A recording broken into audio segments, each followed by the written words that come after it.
Nasa 200 tauhan ng Philippine Air Force ang lalahok sa Pitch Black Exercises 2024 sa Darwin, Australia.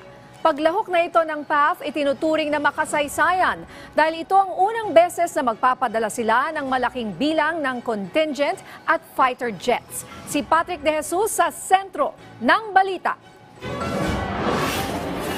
Nakatakdang magpadala ang Pilipinas ng FA-50 fighter jets para sa paglahok ng Philippine Air Force sa Pitch Black Exercises 2024 na isasagawa sa Darwin, Australia, Northern Territory.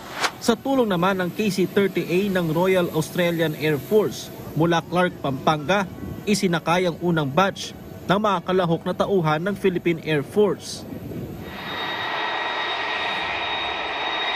Hapon ng linggo nang makarating ang mga PAF contingent sa Darwin, Australia.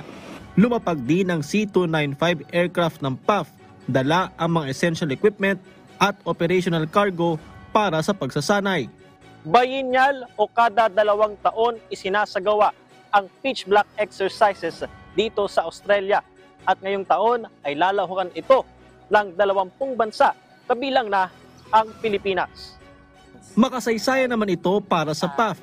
Kung sa mga nakalipas na edisyon ng Pitch Black Exercises ay nagsisilbi lamang silang observers, ngayon sa kauna-unahang pagkakataon ay magpapadala sila ng malaking bilang ng contingent pati na ang kanilang FA-50 fighter jets. Sa susunod na linggo magsisimula ang Pitch Black Exercises. Target sanayin ang operational readiness habang pinapalakas din dito ang international partnership. Ipapakita rin sa pagsasanay ang interoperability ng mga piloto at fighter jets ng mga kalahok na bansa tungo sa mitiin na mapanatili ang kaayusan at kapayapaan sa rehiyon.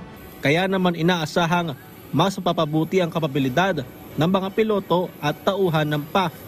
Talagang napaka-proud namin dahil dito may papamalas natin ang ating kakayahan, ang ating kapasidad at kapabilidad para makipag-operate sa mga ibang bansa, lalo na in a combined operation together with other countries. Sa kabila naman ng umiinit na tensyon, nilinaw ng PAF na ang pagsali rito ng Pilipinas ay hindi patungkol o laban sa iisang bansa. Ito ay hindi directly involved doon sa issue na ito dahil wala pa man iyon, matagal na tayong lumalahok sa mga ganitong exercise. Noon pa man, ginagawa na natin na mag-observe, makita kung paano ginagawa para rin sa ika-i-improve or ikakaganda, develop ng ating hukbong sandatahang Pilipinas. Kabilang sa mga aktibidad ay ang flyby at counter-air and air interdiction. At dahil Pitch Black ang pangalan, hindi lang umaga, kundi pati gabi ay gagawin ang mga pagsasanay. Samantala, una na ring dumating ang mga kinatawan at fighter jets mula naman sa Italian Air Force. Ang iba pang bansang kalahok sa Pitch Black Exercises ay ang US, UK, Spain, Canada, Japan, South Korea at iba pang bansa sa Asia at Europa. Mula Darwin, Australia, Patrick De Jesus para sa Pambansang TV sa Bagong Pilipinas.